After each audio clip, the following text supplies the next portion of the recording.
Multiculturalism is a wrong concept. It's a misnomer.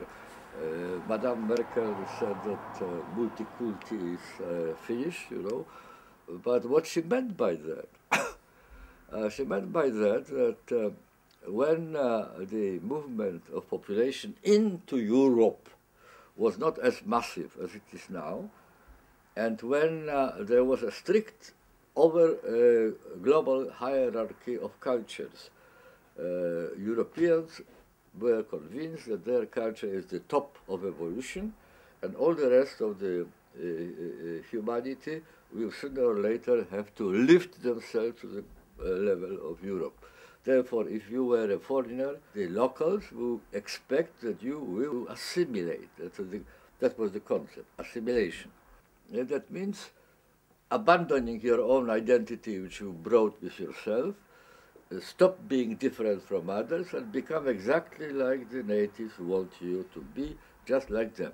That is the modern edition of anthropophagic strategy, according to Levi-Strauss.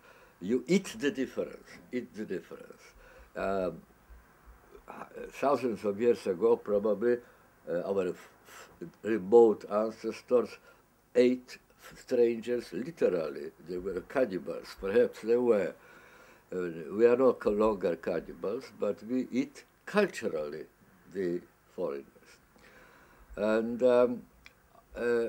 however, with the collapse of the pyramids of cultures, we at the top and all the rest lower, inferior kind of cultures, you can't any longer expect assimilation.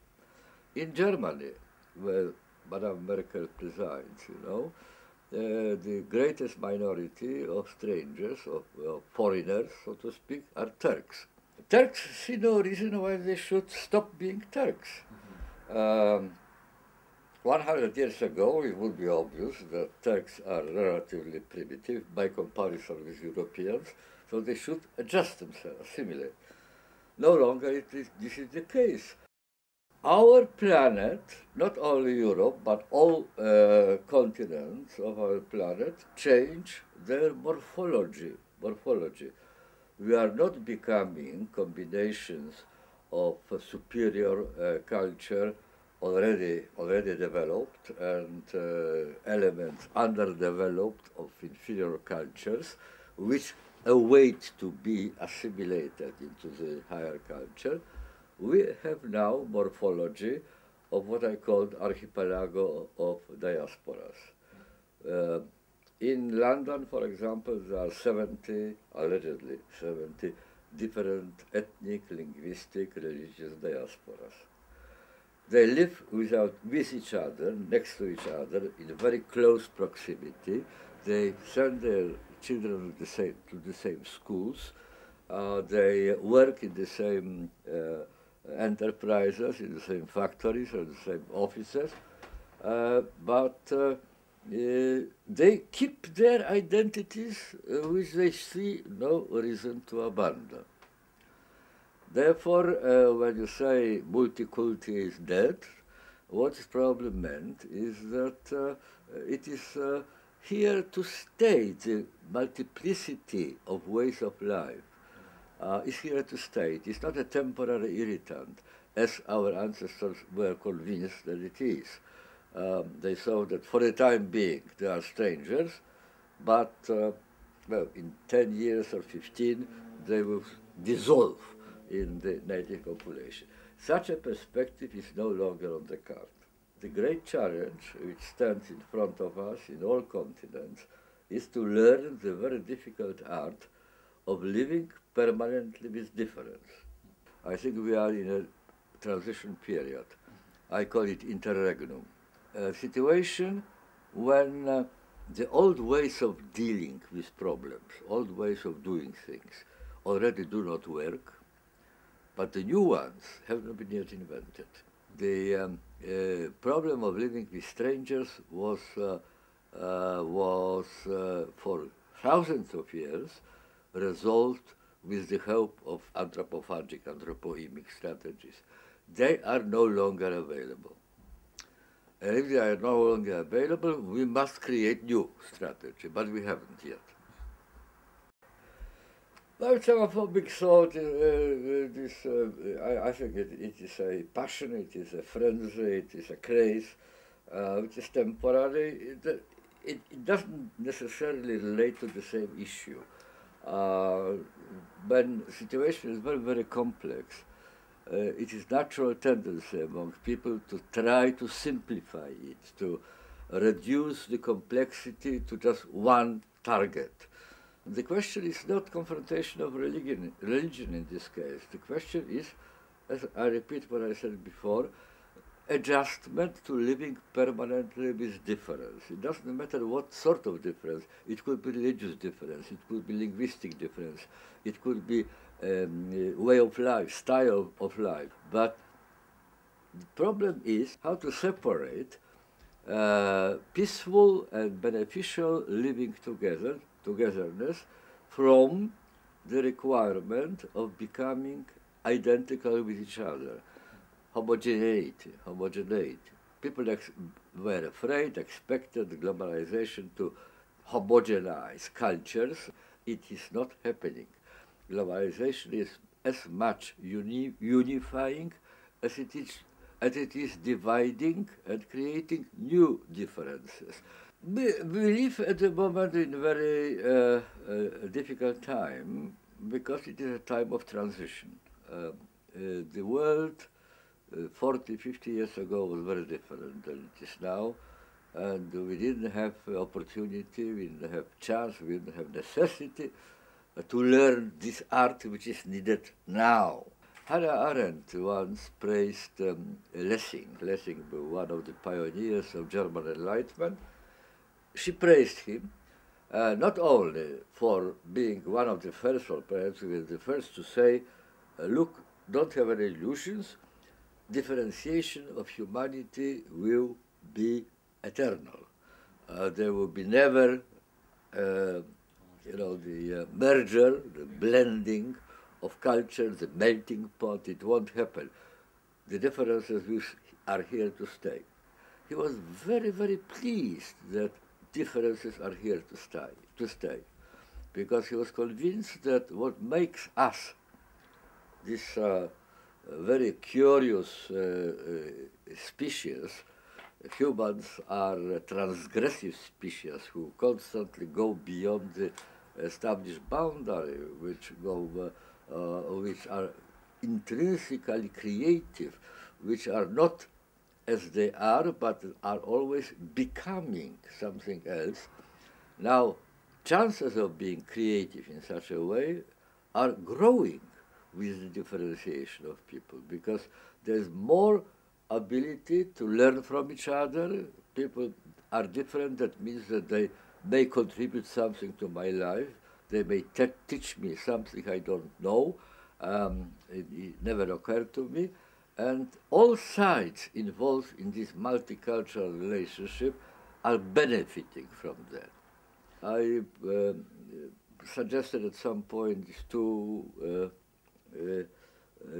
names for the two different reactions which presence of strangers normally evokes. One is mixophilia. We enjoy variety. Everybody enjoys variety. And that's inborn tendency in every human being. The other reaction which is evoked by presence of strangers is mixophobia. I don't know how to read his behavior. I don't know what he will do next. I don't know what he means when he is making this expression on his face, or what will be his response to my gambit. That's the mystery to me. I feel underinformed, ignorant. And ignorance, if one feels one's ignorance or one's impotence, then one feels also fear. One is afraid. Children are naturally afraid of darkness, because in darkness you don't know what's happening, where from danger may come. Failing to communicate properly with a stranger is also a kind of darkness. You are living in a fog. You don't know what's there. Mixophilia and mixophobia are produced by the same factors at the same time. And they, of course, are in sort of dialectical conflict with each other. I am not prophet. I can't say which one of the two tendencies eventually will emerge victorious. There's no way of predicting it. But I believe that thinking about the issue, coming together, trying to come to some sort of inventive, ingenious solution may do quite a lot to mitigate these fears which are aroused by the presence of strangers. The attempts to make Europe a fortress, they are, there's a lot of noise was made about it by politicians because it is a slogan which brings votes to the party trying to win the election. It's popular among very many people because they really believe that their trouble, that the rising of structural unemployment, it is because some strangers appeared in the neighborhood. Of course, it is not the reason, not the only reason anyway. The reason is that the new mobility of capital can easily, if it finds local workers, local labor, to stubborn production move to other countries where labor is cheaper and trade unions do not exist and they don't go on strike. So life is easier. Fortress, not fortress, it's debatable really, because for some people, some kind of people, there's a new global elite. For them, they can easily ignore every border. For them, it is not a fortress. They are welcome to country to which they arrive, and the country is tremendously satisfied when they come in droves, as many of them as possible. And another category of people is stopped at the checking point, is stopped at the immigration office, immigration box, and either sent to refugee camp or turned back to where they came from, and so on. No one can think seriously about removing immigrants from England, for example. It's unthinkable. The English economy would collapse if that happened, because they perform enormous amount of inferior, sometimes dirty jobs, which local people are not willing to undertake. And we all the time return to the same point, that we are on the crossroads. There are pressures in conflicting directions. We have to find some modus vivendi, and presumably we have to face the globally produced problems where they are, and they are at the global level. Therefore, the solutions to globally produced problems must be as global as the problems are. I know the fate of refugee very well, because when I was leaving Poland, forced to leave Poland in 1968, but I was given only one scrap of paper, not a passport, only a scrap of paper on which the only statement was that I am not a Polish citizen, nothing else.